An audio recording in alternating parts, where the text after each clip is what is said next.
Morning Edition. Making headlines in New Jersey, firefighters battle flames that rip through an 8-unit condominium, and lightning may have played a role. Plus, people around the region are starting to batten down the hatches for the incoming storm, but swimmers are taking extra precautions when they go in the water. We'll show you how to recognize and stay safe from rip currents. And no rip currents to worry about at this newly opened water park in New Jersey. How owners are saying the park is safer than ever. The news starts right now. Good morning, New Jersey. It is Thursday, July 3rd. You're watching FiOS 1 News Morning Edition. I'm Suzanne Goldklang. CJ and Molly have the morning off. Gloria will have your traffic in just a moment. But first, we want to go to Jamie with a look at our forecast. Firefighters in Hightstown spent the night battling a raging fire that destroyed a building housing 8 condominiums. Some say lightning could have played a part.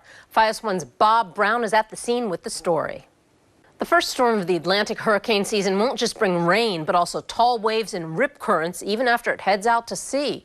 Lifeguards all around the region say be careful if you go swimming in the ocean this weekend. If you do encounter a rip current or rip tide, you should swim parallel to the shore, but only if you're an experienced swimmer. Others should just stay calm. A lot of times people panic and exhaust themselves, which then when you're tired, you can't swim out of the current. So in that scenario, you really want to let the current take you out further on to out in the ocean, and then the current will let up and you'll be able to swim in the water without any forces really pulling you down. A good way to identify rip current is you see a lot of movement in the ocean, whether it's sand being drifted out into the ocean or really just the direction of the water moving against what the other direction of the water is.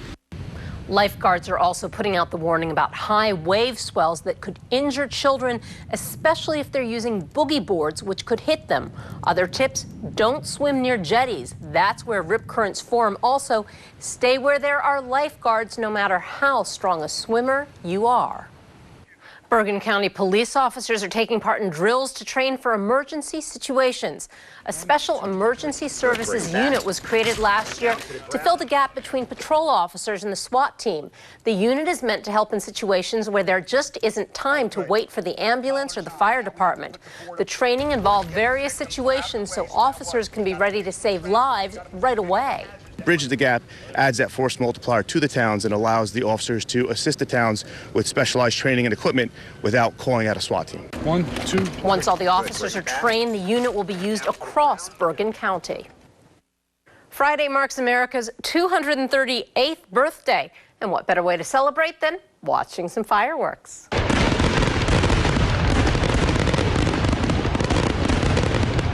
Check out our website, FiOS1News.com, for a list of all the best spots to watch some fireworks in your community. Many places are having shows today. Others continue through the weekend.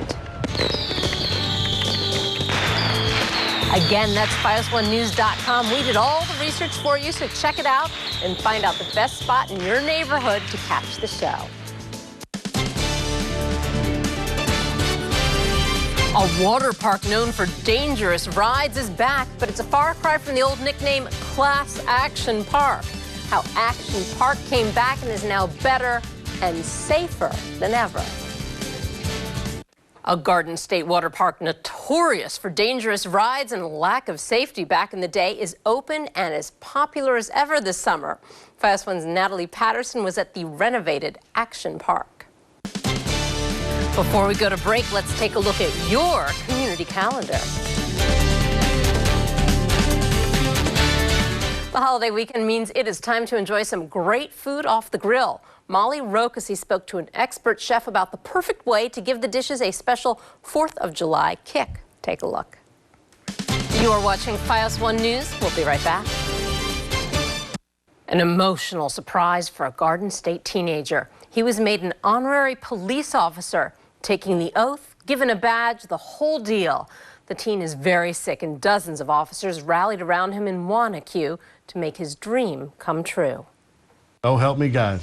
So help me God. And with those words, a nervous but excited 19-year-old Aaron Risher became the newest police officer in Wanacue, New Jersey. Felt really awesome. He has the badge, the hat, the radio, and even the business cards to hit the streets. He also has the love of his community. This is my first time doing something this good.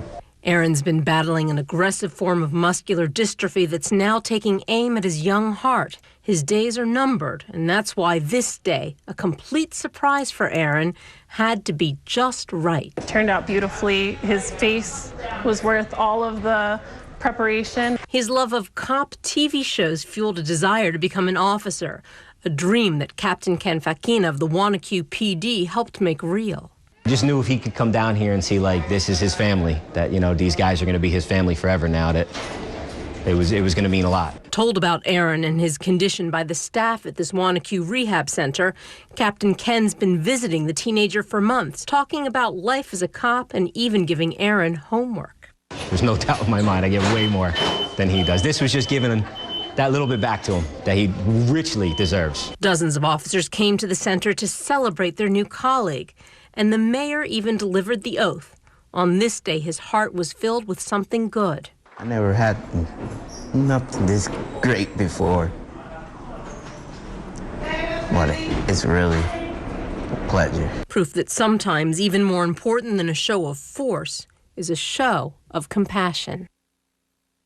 After 2 months of critical repair work, the air train at Newark Liberty Airport will reopen today, just in time for 4th of July holiday travel.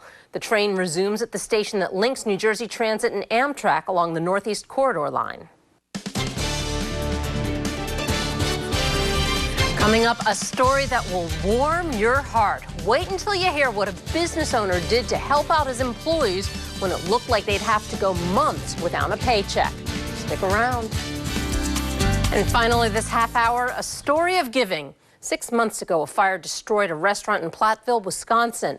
40 employees, many of whom had worked there for years, faced the possibility of not having a paycheck. But this story has a twist.